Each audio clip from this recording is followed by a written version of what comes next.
कल्पना कीजिए, आप समुद्र की सतह से 120 फुट नीचे हैं। चारों ओर सिर्फ अंधकार है, इतना गहरा अंधकार कि आपको अपना हाथ भी दिखाई नहीं दे रहा। जल का दबाव आपके सीने को कस रहा है। आपके पास प्राणवायु सिर्फ 15 मिनट की शेष है। अचानक आपकी टॉर्च की रोशनी एक विचित्र सी वस्तु पर गिरती है। वो कोई चट्टान नहीं है, वो कोई कोरल रीन नहीं है, वो एक तराशा हुआ पाषाण है, एक विशालकाय दीवार का खंड जिसे किसी यंत्र ने नहीं बल्कि मानवीय हाथों ने बनाया है। उस पर जमीकाई को जब आप हटाते हैं तो आपको एक ज्यामितीय आकृति दिखाई देती है, एक ऐसा स्थान जहां हजारों वर्षों से सिर्फ मछलियां और नीरवता राज कर रही थी। वहां अचानक एक पूरा नगर आपके नेत्रों के सामने उभरने लगता है। एक ऐसा नगर जिसके मार्ग इतने व्यवस्थित थे कि आज का पेरिस और लंदन भी उसके सामने अस्त व्यस्त लगे। हजारों वर्षों तक संसार ने इसे कथा माना, इतिहासकारों ने इसे कवियों की कल्पना कहा, अंग्रेजों ने इसे मिथक कहकर अस्वीकार कर दिया। उन्होंने कहा कि स्वर्ण नगरी द्वारका यह सिर्फ महाभारत के पन्नों में हो सकती है, वास्तविकता में नहीं। कोई नगर समुद्र में कैसे डूब सकता है और फिर लुप्त हो सकता है? किंतु यदि मैं आपसे कहूं कि वो गलत थे, यदि मैं आपसे कहूं कि जिसे हम कथा समझते रहे वो हमारे इतिहास का सबसे विशाल सत्य था, क्योंकि 120 फुट नीचे उस अंधकार में गोताखोरों को सिर्फ पाषाण नहीं मिले, उन्हें एक ऐसा प्रमाण मिला जिसने कार्बन डेटिंग के यंत्रों को भी चकित कर दिया। एक ऐसा प्रमाण जो पुकार कर कह रहा है कि महाभारत कोई कथा नहीं बल्कि 5 सहस्र वर्ष पूर्व घटा एक भयानक सत्य था। किंतु उस रात्रि समुद्र के नीचे उन गोताखोरों ने ऐसा क्या देखा जिसे देखकर भारत सरकार ने अचानक उस पूरे अभियान को अत्यंत गुप्त कर दिया? आखिर वो कौन सा द्वार था जिसे खोलने से वैज्ञानिक भयभीत हो गए? आज इतिहास के पन्ने में हम उस जल में उतरेंगे जहां भगवान श्री कृष्ण की नगरी शयन कर रही है। हम उन संकेतों को मिलाएंगे जो बताएंगे कि आखिर कैसे एक ही रात्रि में पूरी की पूरी सभ्यता मानचित्र से मिट गई। तैयार हो जाइए, अपनी सांसें थाम लीजिए, क्योंकि सत्य कल्पना से भी अधिक गहरा है। बचपन से हम सुनते आए हैं, द्वारका श्री कृष्ण की कर्मभूमि, वो नगरी जिसे विश्वकर्मा ने स्वयं बनाया था, वो नगरी जिसके महलों में हीरा और पन्ना जय थे, वो नगरी जो भूमि पर नहीं बल्कि समुद्र के मध्य एक द्वीप पर बसी थी। महाभारत के मौसल पर्व में लिखित है कि श्री कृष्ण के जाने के पश्चात समुद्र ने अपनी सीमाएं भंग कर दीं और पूरी द्वारका को निगल लिया। अर्जुन ने अपने नेत्रों के सामने उन विशाल महलों को जल में समाते हुए देखा था। किंतु जब 19वीं और 20वीं सदी में इतिहासकारों ने भारत के इतिहास को लिखना आरंभ किया तो एक बहुत विशाल समस्या उत्पन्न हो गई। समस्या थी प्रमाण का अभाव। पश्चिमी विद्वानों ने एक रेखा खींच दी। उन्होंने कहा कि सिंधु घाटी सभ्यता भारत की सबसे प्राचीन सभ्यता है। उससे पूर्व भारत में लोग वनों में रहते थे। महाभारत और रामायण ये तो बस उत्तम कविताएं हैं। क्या आपके पास कोई ईंट है, कोई दीवार है, कोई सिक्का है जो सिद्ध करे कि कृष्ण नाम का कोई राजा शासन करता था? यह एक बहुत भारी आघात था हमारी आस्था पर। हमें सिखाया गया कि हम सपेरों के देश से आए हैं। हमें विश्वास दिलाया गया कि द्वारका सिर्फ हमारे पूर्वजों की कहानियों में जीवित है। और सत्य कहूं, हम मान भी गए थे। गुजरात के सौराष्ट्र तट पर एक लघु मंदिर है जिसे आज द्वारकाधीश मंदिर कहते हैं। लोग वहां जाते, पूजा करते और वापस आ जाते। किसी ने कभी सागर की लहरों के नीचे देखने का प्रयास नहीं किया।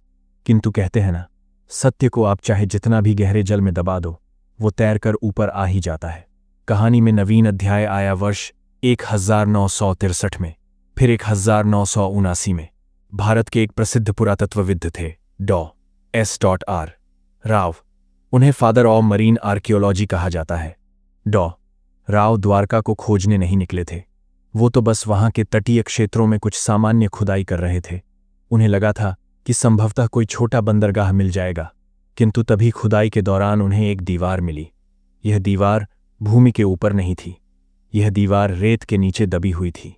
जब उन्होंने और खुदाई की तो ज्ञात हुआ कि यह दीवार आधुनिक नहीं है, यह दीवार मुगलों के काल की भी नहीं है। जब उन्होंने उस दीवार के पत्थरों की जांच की तो उनके पैरों तले से भूमि खिसक गई। वो पाषाण 3 सहस्र वर्ष से भी प्राचीन थे। किंतु एक समस्या थी। दीवार का एक भाग भूमि पर था और शेष भाग समुद्र के भीतर जा रहा था, जैसे कोई पथ जल में उतर रहा हो। डॉ. राव के सामने एक बहुत विशाल प्रश्न था। क्या वो यहीं रुक जाएं या फिर वो उस समुद्र में छलांग लगा दें जहां आज तक किसी ने इतिहास को खोजने का साहस नहीं किया था। इतिहासकारों ने उनसे कहा कि वहां कुछ नहीं मिलेगा, समय व्यर्थ मत करो।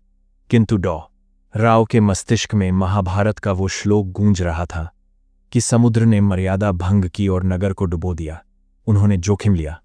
उन्होंने भारत का प्रथम मरीन आर्कियोलॉजी अभियान आरंभ किया। और मित्रों, जैसे ही उनका दल पहली बार जल के भीतर गया, उन्होंने जो देखा उसने पूरे संसार के होश उड़ा दिए। वहां बिखरे हुए पाषाण नहीं थे, वहां एक पूरा का पूरा सुरक्षित नगर उनकी प्रतीक्षा कर रहा था। किंतु रुकिए, यह तो बस आरंभ था। असली रहस्य तो तब गहराया जब उन्हें वहां एक ऐसी वस्तु मिली जिसका उल्लेख ठीक वैसा ही शब्द ब शब्द महाभारत की प्राचीन पांडुलिपियों में लिखित था। एक ऐसा संकेत जो सिद्ध करता था कि यह कोई साधारण नगर नहीं, बल्कि श्री कृष्ण का निजी क्षेत्र था। आइए डॉ राव के साथ उस गहराई में चलते हैं। वर्ष था 1983 से 1990 के मध्य। अरब सागर का जल मलिन था, दृश्यता अत्यंत कम थी। किंतु जैसे जैसे गोताखोर तलहटी की मिट्टी हटा रहे थे, एक विशाल संरचना बाहर आ रही थी। सबसे पहले उन्हें मिले विशालकाय पाषाण के खंड। ये कोई साधारण पत्थर नहीं थे, ये तराशे हुए पाषाण थे, यानी इन्हें छनी हथौड़े से आकार दिया गया था। हर पत्थर एक दूसरे में इंटरलॉकिंग सिस्टम से फंसा हुआ था। ये तकनीक इसलिए प्रयोग की जाती थी ताकि भूकंप या सुनामी आने पर भी दीवारें गिरे नहीं। जरा विचार कीजिए, 5 सहस्र वर्ष पूर्व जब संसार की शेष सभ्यताएं झोपड़ियों में रह रही थीं, तब द्वारका के अभियंता भूकंपरोधी तकनीक प्रयोग कर रहे थे। डॉ राव ने जब इन दीवारों का मानचित्र बनाया तो वो चकित रह गए। यह नगर अस्त व्यस्त नहीं था, इसे ग्रिड सिस्टम पर बनाया गया था। कुल 6 सेक्टर मिले। हर सेक्टर के भिन्न कार्य थे। आवासीय क्षेत्र अलग, व्यापारिक क्षेत्र अलग और महलों का क्षेत्र अलग। दीवारों का विस्तार इतना था कि उस पर 2 रथ सरलता से एक साथ चल सकें। वहां उन्हें पत्थर के विशाल लंगर मिले। आज के जहां के लंगर लोहे के होते हैं, किंतु वहां पत्थर के त्रिकोणीय लंगर मिले। इन लंगरों का भार 100 किलो से लेकर 250 किलो तक था। इसका अर्थ समझते हैं आप?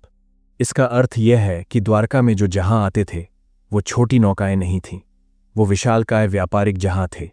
यह सिद्ध करता है कि द्वारका एक अंतर्राष्ट्रीय बंदरगाह नगरी थी जिसका व्यापार मिस्र और मेसोपोटामिया तक फैला हुआ था। किंतु आलोचक अभी भी शांत नहीं थे। वो कह रहे थे कि ठीक है, प्राचीन नगर है, किंतु आप कैसे कह सकते हैं कि यह श्री कृष्ण की ही द्वारका है? संभव है यह कोई अन्य नगर हो? इस प्रश्न का उत्तर देने के लिए इतिहास ने स्वयं अपनी गवाही दी। डॉ राव के दल को मलबे के नीचे से एक लघु पाषाण मिला। वो एक मुहर थी। उस मुहर पर एक विचित्र जीव की आकृति बनी थी। एक ऐसा जीव जिसके 3 शीश थे, एक बैल का, एक बकरे का और एक अश्व का। अब ध्यान से सुनिए। महाभारत के हरिवंश पर्व में स्पष्ट लिखित है कि जब द्वारका पर शत्रुओं का संकट गहरा गया तो श्री कृष्ण ने आदेश दिया कि द्वारका के हर नागरिक को अपनी पहचान सिद्ध करनी होगी। इसके लिए एक विशेष मुद्रा जारी की गई जिस पर 3 शीश वाले जीव का चिन्ह होगा। 3 शीश वाले जीव का चिन्ह, वही चिन्ह जो 5 सहस्र वर्ष पश्चात समुद्र की तलहटी में डॉ राव के हाथों में था।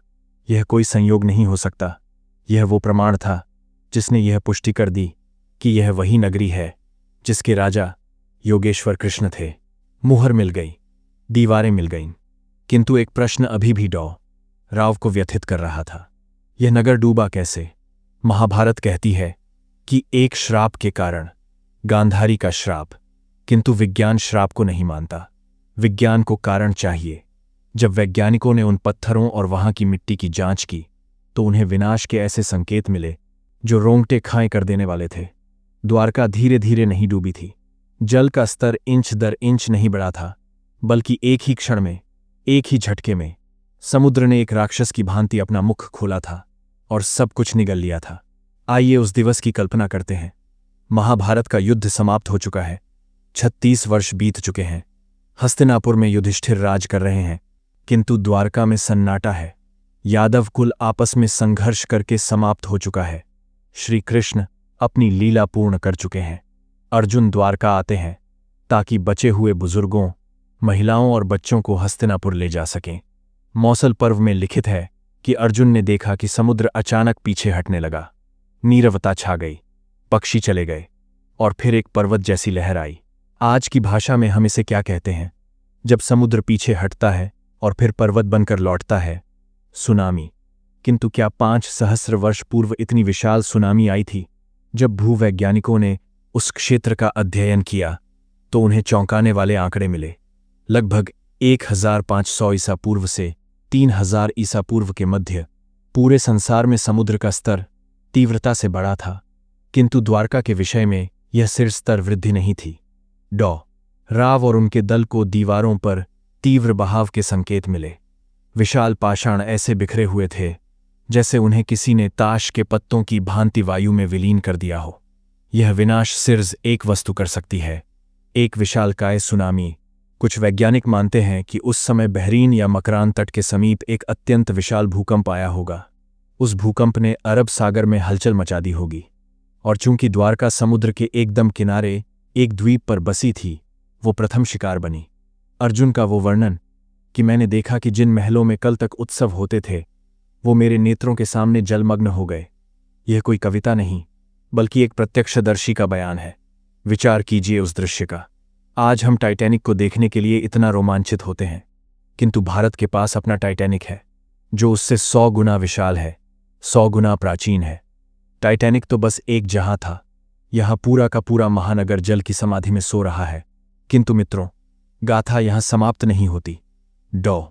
राव ने 90 के दशक में अपनी रिपोर्ट सरकार को सौंपी। उन्होंने कहा कि हमें और धन चाहिए, हमें और गहरी खुदाई करनी होगी, क्योंकि हमें लगता है कि जो दीवारें हमने देखी हैं वो सिर्फ नगर की बाहरी परत हैं। असली द्वारका तो और भी नीचे दबी हो सकती है। उन्हें आशा थी कि संसार भर के वैज्ञानिक यहां आएंगे। उन्हें आशा थी कि भारत सरकार इसे संसार का 8वां आश्चर्य घोषित करने के लिए कार्य करेगी। किंतु हुआ क्या? अचानक सब कुछ रुक गया। धन रोक दिया गया, अभियान बंद कर दिया गया। कहा गया कि संसाधन नहीं है।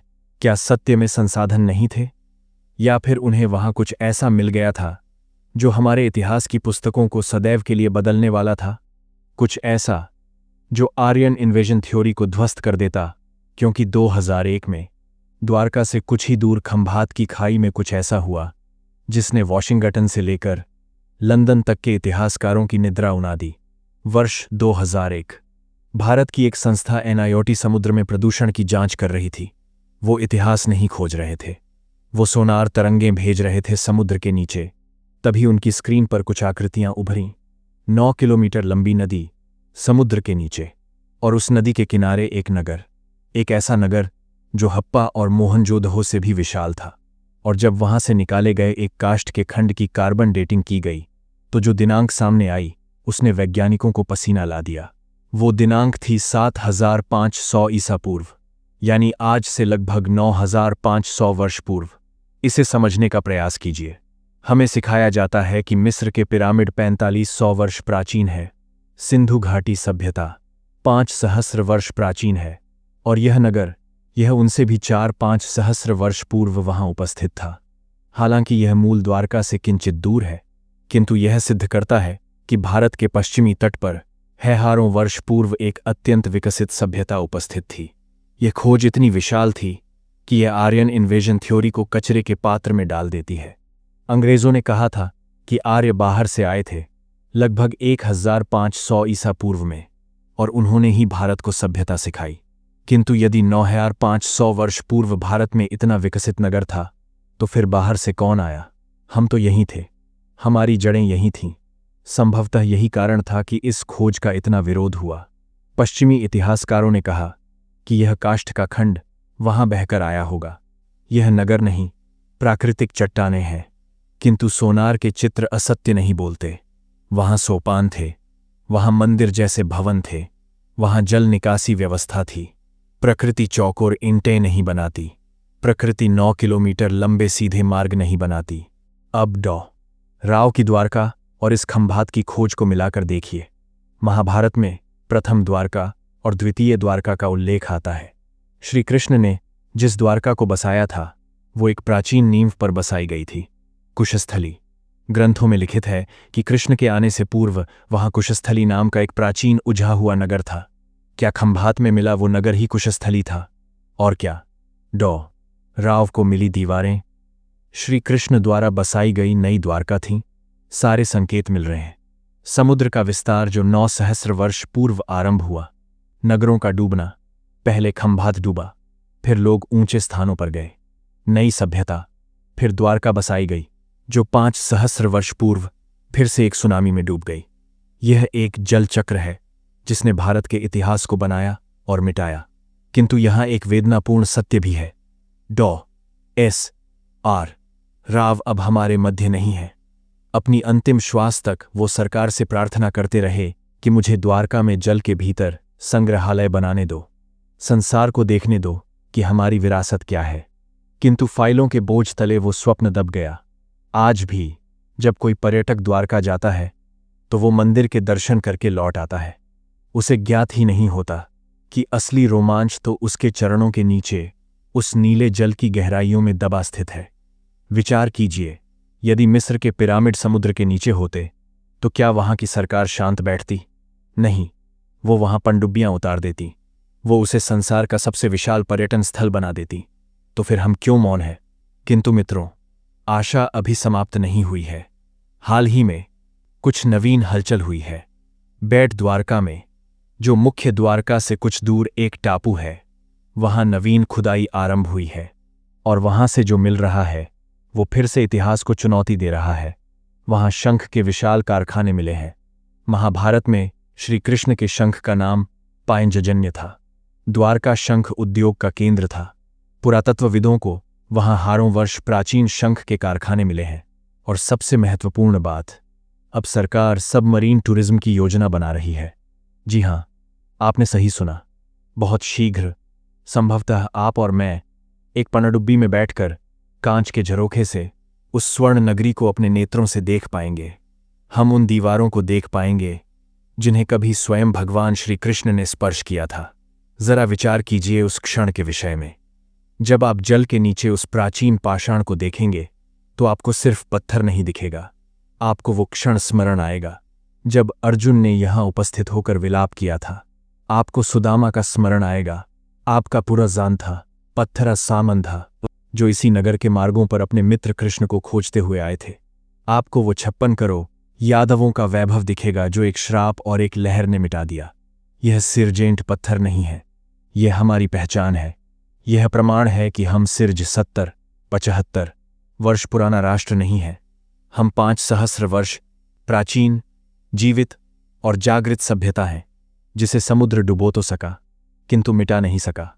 द्वारका का सत्य अब बाहर आ चुका है। अब यह हम पर है कि हम इसे कितना मानते हैं। विदेशी इतिहासकार चाहे जो कहें, किंतु वो मुहर, वो दीवारें और वो कार्बन डेटिंग के प्रमाण असत्य नहीं बोल सकते। श्री कृष्ण की द्वारका कोई कल्पना नहीं थी, वो एक वास्तविकता थी। एक ऐसी वास्तविकता जो आज भी अरब सागर की लहरों के नीचे अपनी मुक्ति की प्रतीक्षा कर रही है। तो मित्रों, आपको भारत के इतिहास के इस पन्ने की कौन सी बात सबसे अधिक चकित करने वाली लगी? 3 शीश वाले जीव की मुहर, खंभात में मिला 9500 वर्ष प्राचीन नगर, या फिर सरकार द्वारा अभियान को अचानक रोक देना? हमें नीचे कमेंट्स में अवश्य बताएं।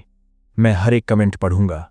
और यदि आप चाहते हैं कि हम सरस्वती नदी के लुप्त होने का रहस्य पर भी ऐसा ही एक गहन वीडियो बनाएं, तो कमेंट में सरस्वती लिखना ना भूलें। इतिहास के ऐसे ही अनकहे, अनसुने और रोंगटे खाए कर देने वाले रहस्यों को जानने के लिए आपके अपने चैनल इतिहास के पन्ने को अभी सब्सक्राइब करें और बेल आइकॉन दबाएं, ताकि जब हम अगला रहस्य खोलें तो सबसे पहले आपको ज्ञात हो। मिलते हैं अगले